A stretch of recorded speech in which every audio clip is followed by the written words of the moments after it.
This is Anna, one of our programming athletes who lives in another state. We handle all of her weekly gymnastics programming for drills and skills and how to create shapes.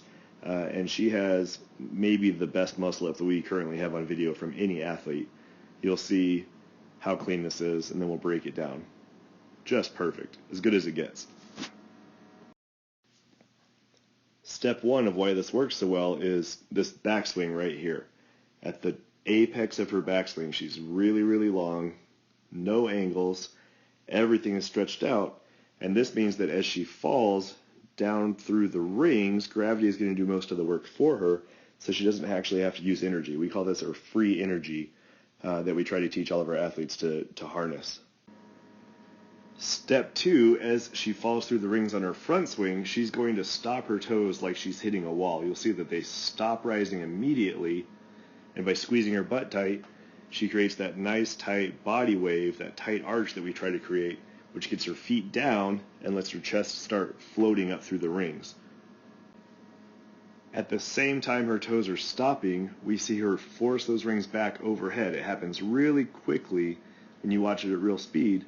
You can see very clearly the rings go back overhead in the overhead row, which allows her to create a lot of force on the rings instead of pulling towards her hips, and then that lets her start to rise higher than where the rings are going to be as she starts to create her transition shape on the way up. Once the rings have gone back and we've created the tight body wave, it's just a matter of maintaining that tight arch position and placing the rings back down towards your hips, which allows you to rise up on top of the rings and pass through that dip phase while you're still relatively weightless. You can see when she starts the rings back really quickly on the way up, she gets very weightless just for a second, and that's when the transition happens. So you show the dip phase while you're still really light instead of while you're at a dead stop, which makes your dip phase and your transition much, much easier. As a side note, you can see why we program support swings into our programming for athletes so much, because being comfortable on top of the rings, this is basically what a support swing will look like on the low rings, and we want that to happen so you have that management position at the top of the rings and you can control what you're doing up there.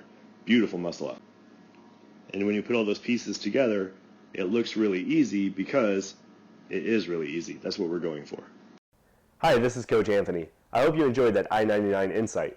If you'd like your own insight just like this, head over to i99fit.com/helpme.